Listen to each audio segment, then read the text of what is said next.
Hello dear students. आज की इस वीडियो में हम क्लास 10th का वर्कशीट नंबर 18 करेंगे।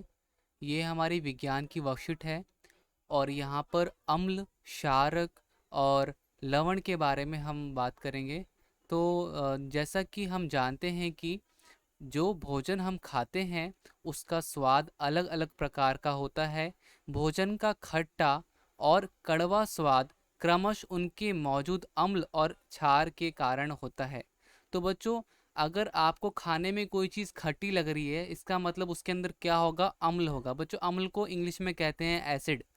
ठीक है। तो उसके अंदर एसिड होता है जिस वजह से हमें वो चीज़ खाने में खट्टी लगती है। क्षारक का मतलब होता है बेस। ठीक है।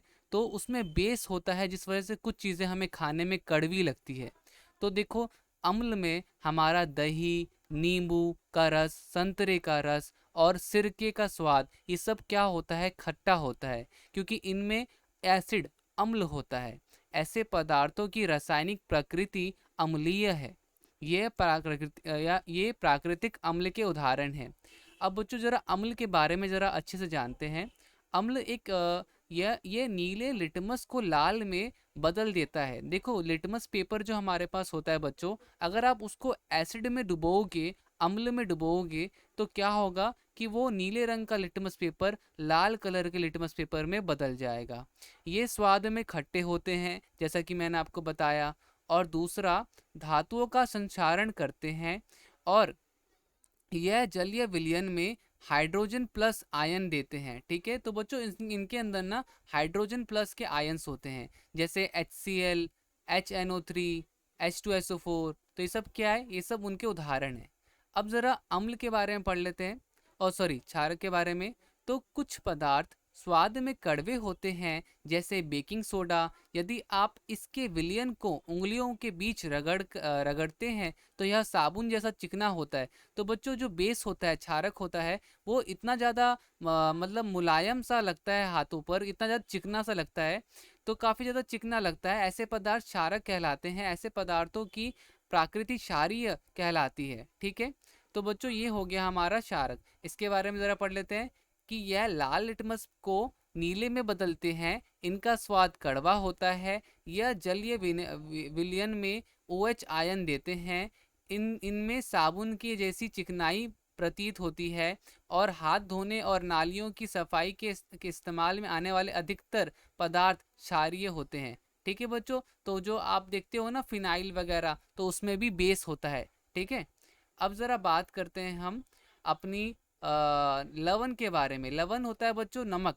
यह यौगिकों या वह यौगिक हैं जो अम्ल और क्षार की क्रिया से बनते हैं, जैसे NaCl, कॉपर सल्फेट। तो बच्चों, ये एसिड और बेस को आपस में मिलाने के बाद बनते हैं। ठीक है। अब ज़रा हम बात करते हैं सूचक। क्योंकि बच्चों, आप सबको पता है कि हम हर चीज़ को खा करके या टेस्ट करके हम नहीं बता सकते कि वो एसिड है या बेस है।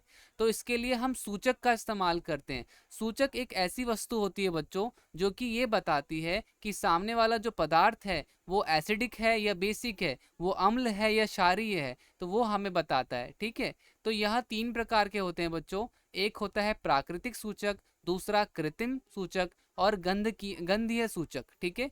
प्राकृतिक क्या होता है? प्राकृतिक होता है आपका 3 प्रकार का: लिटमस, लाल पत्ता गोभी, हल्दी। जैसा कि आप सबने देख लिया, प्राकृतिक नाम क्यों दिया गया है, क्योंकि यहाँ पर हम जो इस्तेमाल करते हैं वो प्राकृतिक चीज़ें होती हैं। लिटमस पेपर पेड़ से मिलता है, लाल पत्ता गोभी भी पेड़ से मिलता है, हल्दी भी हमें पेड़ से मिलता है। ये तीनों चीज़ें हमें पेड़ पौधों से मिलती है, नेचुरल होती है।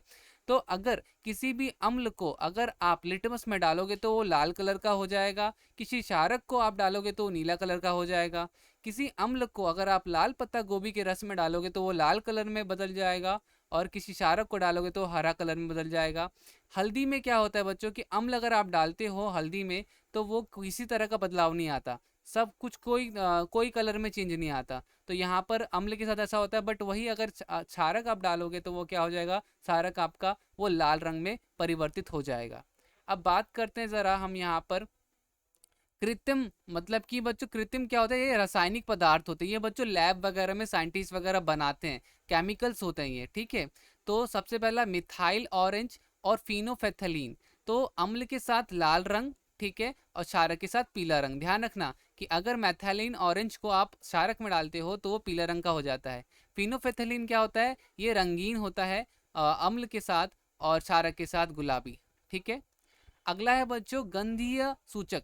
यहाँ पे बच्चों हम उसके स्मेल, उसकी जो गंध होती है, उसकी जो स्मेल होती है, उसके ऊपर हम देखते हैं इस इन सूचकों की गंध अम्लीय या क्षारीय माध्यम में बदल जाती है। अगर बच्चों देखो प्याज का रस है और उसमें अगर आप एसिड डालते हो, मतलब कि अम्ल डालते हो, अगर अगर अम्ल का जो गंध है वो अभी भी है, ठीक है, तो मतलब कि वो अम्ल होगा। और अगर वो जो चीज़ आपने डाली है उसका गंध चला जाता है, कोई भी गंध नहीं आती है, मतलब आप समझ जाना कि वो क्षारक है। ठीक है, वैनिला। अब बच्चों वैनिला भी एक तरह का पौधा होता है। अगर आप कोई चीज़ उसमें डाल रहे हो और उसकी गंध अभी भी रह रही है तो मतलब कि वो एसिड है, और अगर गंध चली गई तो मतलब कि वो क्षारक बेस है। लौंग का तेल, अगर गंध रह रही है तो मतलब एसिड, और गंध चली गई, खत्म हो गई, तो बेस। ठीक है, अब यहाँ पर हमारे पास कुछ प्रश्न हैं, तो वो प्रश्न हम देखते हैं। ये प्रश्न बच्चों यहाँ से लेके यहाँ तक पूरा का पूरा प्रश्न है, तो अब ये हम प्रश्न एक एक करके सारे के सारे प्रश्न देखेंगे। ठीक है, तो फटाफट से हम ज़रा इसको करते हैं। तो पहला प्रश्न है हमारा, अम्ल और क्षार के बीच अंतर बताइए। तो बच्चों यहाँ पर देखो, अम्ल नीले लिटमस को लाल में बदल देते हैं। दूसरा, यह स्वाद में खट्टे होते हैं। तीसरा, यह जलीय विलयन में H+ का आयन देते हैं। बच्चों अगर आपको उदाहरण लिखना है तो आप उदाहरण भी लिख सकते हो यहाँ पर। जैसे कि मैं चौथा पॉइंट यहाँ पे उदाहरण लिख सकता हूँ। अम्ल जो होता है आपका, उदाहरण के लिए उदाहरण यहाँ पे आप लिख सकते हो कि आपका HCl हाइड्रोक्लोरिक अम्ल, और फिर इसके बाद आपका H2SO4, ठीक है, और HNO3। तो ये बच्चों कुछ उदाहरण हैं। इसके बाद हम क्षारक के बारे में पढ़ लेते हैं। ठीक है, तो क्षारक क्या होता है, तो देखो यहाँ पर आपका क्षारक, यह लाल लिटमस को नीले में बदल देते हैं, यह स्वाद में कड़वे होते हैं, यह जलीय विलयन में OH आयन देते हैं। ठीक है, अब ज़रा इसके बारे में भी उसके उदाहरण में लिख देता हूँ। चौथा पॉइंट उदाहरण, उदाहरण लिखना ज़रूरी है, इसलिए यहाँ पर हम डालेंगे आपका यहाँ पे sodium hydroxide NaOH, potassium hydroxide KOH, ठीक है, कैल्शियम हाइड्रोक्साइड CaOH2। तो गाइज यहाँ पर हमारा ये सारे के सारे उदाहरण हो गए, आप इनको उतार लीजिएगा। ठीक है, चौथा पॉइंट दोनों में उदाहरण लिख लीजिएगा। एसिड जो होता है हमारा HCl H2SO4 और HNO3 उदाहरण में। ठीक है, अब अगला प्रश्न है हमारे स्क्रीन पे, आपको दिख रहा होगा कि अनेक घरेलू उत्पाद जैसे खिड़की साफ करने की पदार्थ आदि में एमोनिया एमोनिया पाया जाता है। यह लाल लिटमस को नीले रंग कर देता है। इनकी प्रकृति क्या होगी? तो बच्चों इनकी प्रकृति क्षारीय होगी। ठीक है, उत्तर में इन पदार्थों की प्रकृति क्षारीय है। निम्नलिखित कथन सही है अथवा गलत लिखो कि नाइट्रिक अम्ल लाल लिटमस को नीला कर देता है। तो बच्चों ये बिल्कुल ही गलत है, क्योंकि जो अम्ल होता है वो नीले को लाल में करता है, लाल को नीले में नहीं करता है। तो ये हमारा गलत होगा। इसके बाद ख वाला जो है, सोडियम हाइड्रोक्साइड नीले लिटमस को लाल कर देता है। तो बच्चों सोडियम हाइड्रोक्साइड एक बेस है, एक क्षार है, जो तो क्या करेगा, वो रेड को नीला करता है, ना कि नीले को लाल। तो ये भी गलत होगा। अब बात करते हैं ग का।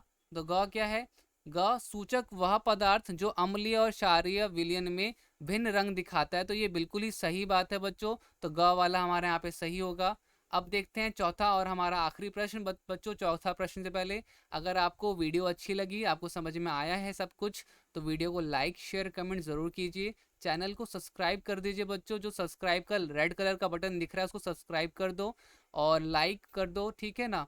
और वीडियो को शेयर करो जितना ज़्यादा कर सकते हो, क्योंकि देखो आपको शेयर करने में, लाइक करने में ज़्यादा 1-2 मिनट लगेगा, बट हमें वीडियो बनाने में बच्चों आधा आधा घंटा लग जाता है। तो थोड़ा सा हमारी मेहनत को सपोर्ट करो, ठीक है। तो चौथा प्रश्न कंटिन्यू करते हैं, वो है कपड़ों पर लगे हल्दी के दाग को साबुन से धोने पर उसके रंग में परिवर्तन कैसे आता है?